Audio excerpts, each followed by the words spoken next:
Welcome to today's live reading from Ramayana, the story of Lord Ram. At the moment, we are reading from Yuddha,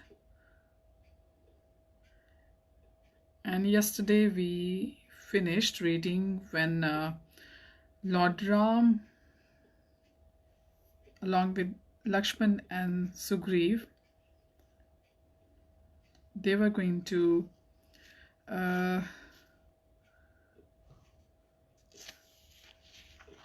face Ravan, and on all the other gates other parties of the monkeys were sent. So let us continue from there onwards.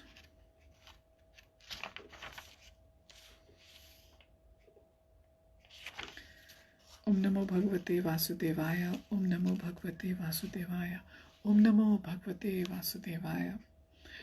Remaining invisible in the sky, the enraged Indrajit showered down arrows that took the form of serpents because of benediction from Lord Brahma. The snake arrows immediately bound Ram and Lakshman very tightly. Unable to move because of Indrajit's serpent arrows, Ram and Lakshman dispatched 10 of the foremost monkeys headed by Angad, Neel and Hanuman to search out Indrajit. Remember, Indrajit is Ravan's son. However, as the monkeys sprang into the air, exploring in all directions, the invisible Indrajit pierced them with innumerable arrows. At the same time, he showered Ram and Lakshman with so many arrows that blood flowed profusely from wounds that completely covered their bodies. Indrajit announced, "O Ram and Lakshman, even Indra cannot see me, what to speak of others. Now it will be my great pleasure to dispatch you both to the abode of Yamraj with my unceasing torrents of sharp arrows." As Indrajit continued to assault Ram and Lakshman, they became covered with wounds. There was not a single space large enough to place a finger where the arrows had not pierced them. Finally, Ram's bow fell from his hands and he fell to the ground. Covered in his own blood, Lakshman too swooned away, giving up all hope of survival. Seeing this terrible sight, the monkeys became despondent with tears in their eyes. As the leaders of the monkeys came to surround Ram and Lakshman, Indrajit proclaimed to his followers, "The two mighty brothers have fallen victim to my magical snake arrows, imbued with the power of Lord Brahma. Not even Indra and all the demigods could save Ram and Lakshman now." So how ignorant he is, he doesn't know that who are Ram and Lakshman. Of course, Ram is Supreme Personality of Godhead and Lakshman is the Ananta Shesh. The enlivened Rakshasas then shouted, "Ram is dead. Indrajit has killed him single-handed." Convinced that Ram and Lakshman were now dead, Indrajit departed for the palace of Ravan, intoxicated by his apparent victory. Sugriv and Vibhishan then came to the spot where Ram and Lakshman lay motionless. They were bathed in their own blood and barely breathed. Sugriv was especially pained to see the two brothers completely enmeshed in the serpentine arrows that covered them, and Vibhishan took special care to comfort him. While washing the tears from Sugriv's eyes, he said, "O king, I know that Ram and Lakshman can be revived. Rest assured, for they will not die. Please guard Ram carefully while I rally the army and restore the monkeys to confidence." As the foremost monkeys guarded Ram, Lakshman, Indrajit went to Ravan and proudly reported the news of his apparent victory. When Ravan heard that Ram and Lakshman were slain, he jumped to his feet and lovingly embraced his son, saying, "My dear boy, how did you accomplish this most difficult feat? Tell me everything." Indrajit replied, "While remaining invisible in the sky, I first bound up Ram and Lakshman with my serpentine arrows. Then I riddled them with countless sharp arrows. They are now lying lifeless on the ground, and the monkey warriors are giving up the fight out of hopelessness." Considering Ram and Lakshman to be dead, Ravan gave up all fear and anxiety. After dismissing Indrajit, he called for the Rakshasis who guarded Sita. Confident that Sita would now submit to him, Ravan joyfully said, "Ram and Lakshman have been slain by my incomparable son Indrajit. I want you to immediately convey this news to Sita. Take her on the Pushpak chariot so that she may also see for herself how her husband is slain on the battleground. After dismissing the Rakshasis, Ravan ordered the news of Indrajit's victory to be broadcast all over Lanka for the pleasure of the citizens. When the Rakshasis informed Sita of Ram's death, she immediately fell to the ground. She was sobbing uncontrollably. Completely overcome by shock and grief, the Rakshasis helped her onto the Pushpak chariot along with their leader Trijata, and within a moment they rose up high into the air.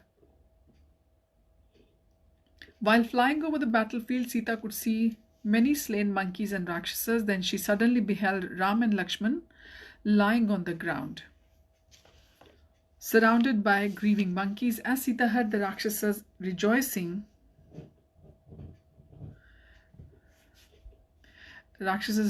she gazed upon Ram's arrow-riddled body, his bow lying beside him, and was unable to contain her grief.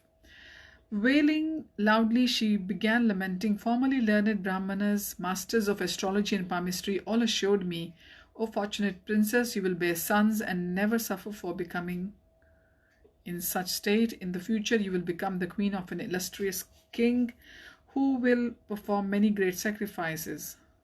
Now Ram is no more. I can understand that they are all cheaters and liars.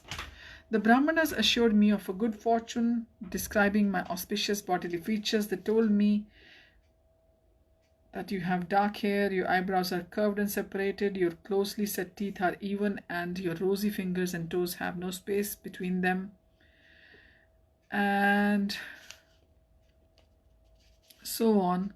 And your feet, your toes touch to the ground as you walk. The soles of your feet are marked with auspicious signs of the lotus flower, indicating an exalted royal birth.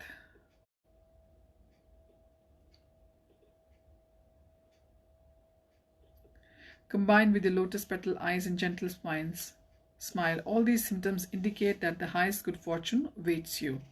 Sita cried, of what use are those auspicious marks now? Ram is not here. With Ram, my good fortune has ended. Trijata then approached Sita, saying, O princess, you may rest assured that Ram and Lakshman are not dead, for this celestial chariot will not carry a lady in a situation if Ram was not alive. Look below, for even though the monkeys are in a state of confusion, they continue to guard Ram and Lakshman. What would be the necessity of guarding them if they were not alive? Even from here I can see that luster remains in the faces of both Ram and Lakshman. Therefore, Sita, do not give way to unnecessary grief. It is certain that your husband is still alive. She was slightly encouraged by Trijata's words and was then escorted back to the Ashok Grove.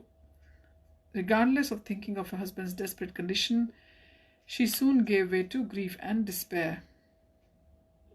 In the midst of the grief-stricken monkeys, Ram returned to consciousness upon seeing Lakshman lying by his side, smeared with blood and without any sign of life. Ram exclaimed with anguish, if I succeed in recovering Sita, the entire endeavor will be useless if Lakshman dies. Even if it were possible to somehow find a consort to replace the daughter of Janak, I would never find another friend such as Lakshman. If Lakshman dies, I too will give up my life, for I cannot bear to think of returning to Ayodhya without him. How could I ever face his mother after allowing him to die on the battlefield in my presence? Turning to Sugriv, Ram said, the monkey warriors should now retreat, for without Lakshman and myself to protect them, they will be highly vulnerable. O noble king of the monkeys, please accept my unlimited gratitude for sincere friendship and valor that you and your army have displayed, risking your lives in my service. All the monkeys began to cry upon hearing Ram's sweet words. Vibhishan then returned, having restored the monkey army's confidence. When Vibhishan saw how Ram and Lakshman looked just like porcupines lying upon a bed of arrows, he immediately broke down and cried. Sugriv then embraced him, saying, you should not doubt that Ram and Lakshman will soon recover and go on to defeat Ravan in battle.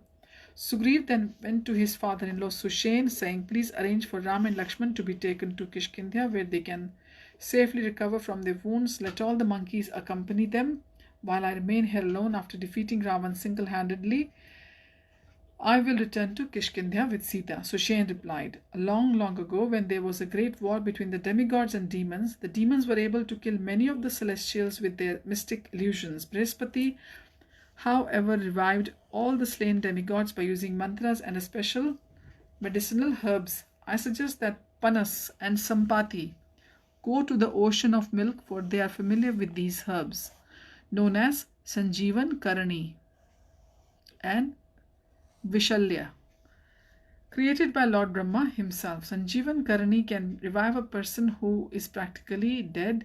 Likewise, Vishalya instantly cures all wounds created by arrows. These herbs can be found on the Chandra and Drone mountains, which arose in the middle of the milk ocean as it was being churned to produce nectar. It is best for Hanuman to go, for he can make the journey in the shortest time. As Sushant spoke, a fierce wind began to blow, bringing dense clouds and streaks of lightning. The sea became agitated with high swelling waves. The mountains began to tremble and the tall trees were knocked down. Everyone looked around, wondering why this was happening, and saw that the disturbances were caused by the fight of a gigantic bird coming towards them. It was Garud, the eagle carrier of Lord Vishnu. Upon seeing him, the snake arrows binding Ram and Lakshman immediately fled. Garud then came and wiped Ram and Lakshman's faces with his hands. By his touch alone, their bodies began to shine and became redoubled in strength. Garud picked Ram up and lovingly embraced him. In great happiness, Ram said, "We are both eternally indebted to you. If you consider us worthy, please reveal your identity to us." The gigantic bird replied, "I am your eternal servant, Garud, the son of Vinta. All the demigods headed by Indra could not have raised you from the bondage of Indrajit's snake arrows. These snakes are the son of Kadru and were converted into arrows by the mystic power Indrajit received from Lord Brahma. I came here just to chase them away, for snakes are my natural food and they are always afraid of me. My dear Lord, you should be very careful while fighting with Rakshasas. They are very tricky, whereas heroes like yourselves are always straightforward. I now wish to take my leave. Before I depart, let me assure you that you shall be victorious and get back your beloved Sita." Garud then circumambulated Ram and after embracing him again soared into the sky. Seeing that Ram and Lakshman had recovered from their wounds, the monkeys jumped for joy. In their ecstasy, they beat drums, lashed their tails and soared like lions, thus creating a great tumult.